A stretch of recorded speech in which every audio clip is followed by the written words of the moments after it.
These are the seedlings we just brought. It is very hot, so they look like they are a little bent. We will water them once it gets a little cooler, because if we water them right now, we will be burning them. These are moringas.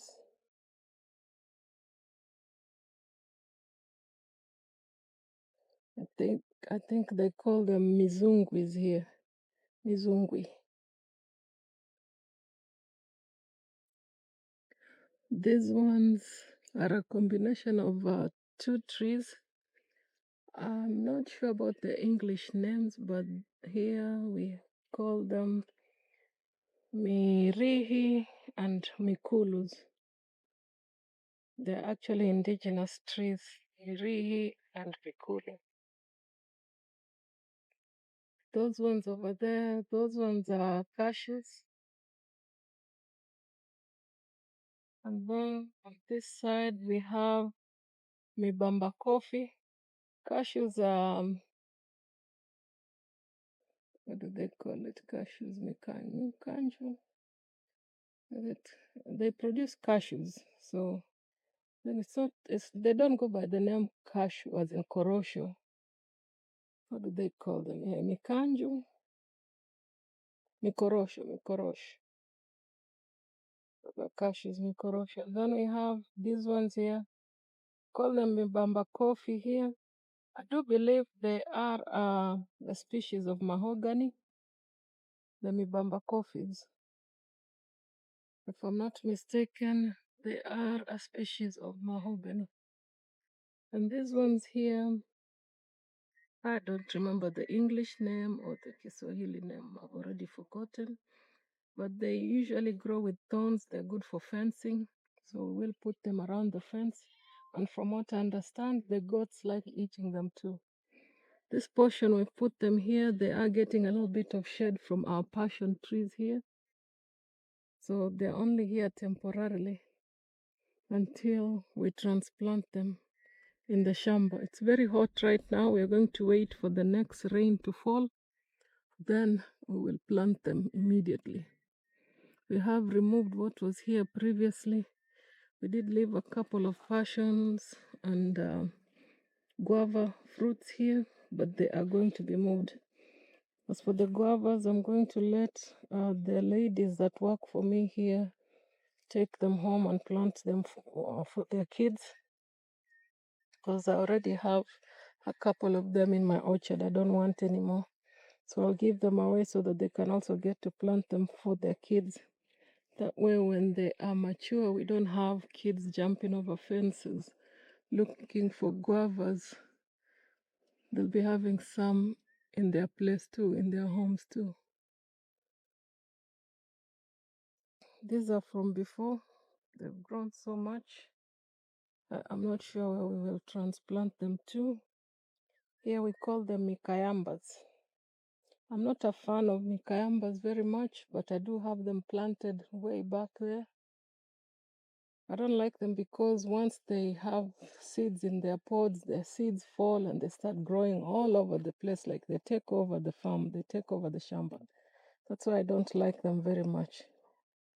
But I have planted some of them very far down on the other side, on the lower portion of the Shamba. Okay, so we will wait for the rain. The first rain that falls next, we will transplant those seedlings. We will transplant a handful of moringas in spaces that we can actually water. So a handful of them will be planted somewhere where we can actually water. I was taking a peek here at our pawpaws.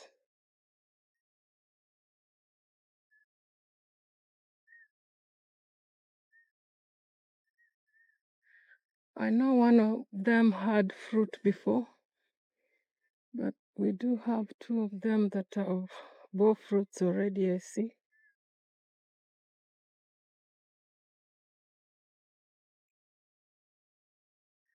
This one here is fruiting already.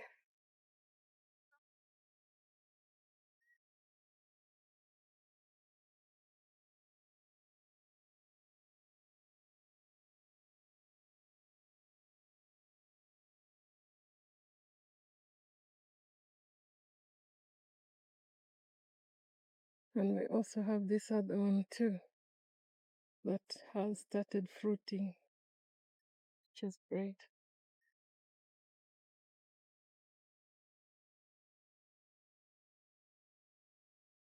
These taller ones were planted at the same time, while the shorter ones were planted later on.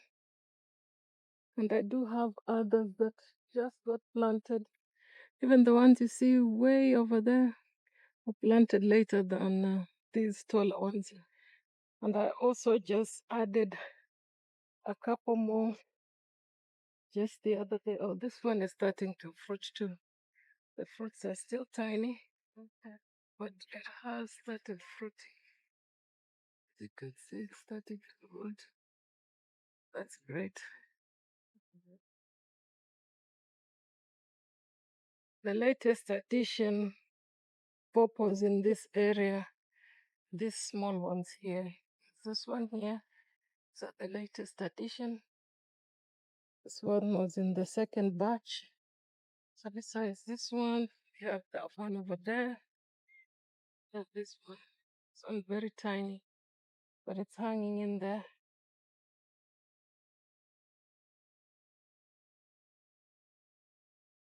So we will keep planting more purples. I've saved this area for purples. When it rains, I'll add more that way. We'll just have purples in different stages. That way we get to eat purples almost all year round because they will be fruiting at different stages.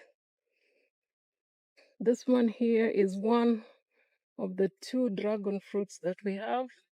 We only have 2 dragon fruits in my shamba here, and this is one of them.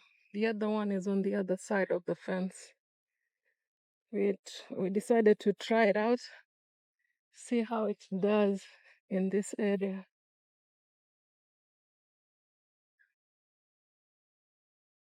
I don't know if you can hear the wind. It's windy as usual. We do have some passion fruits along the fence sporadically. It's because we had gotten a lot of passion seedlings. And after I made that area for the passion, I wasn't ready for I wasn't ready to plant another section, so I decided to use the fencing.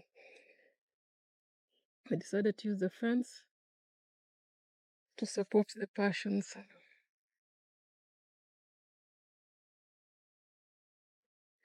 Those 4 there were also our later additions for our passions.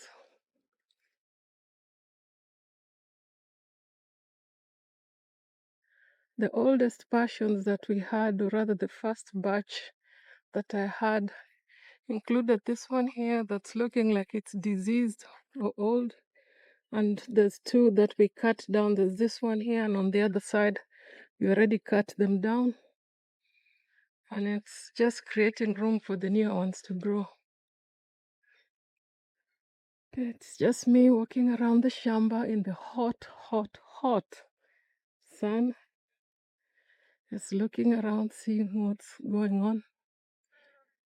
I will catch up with you guys later.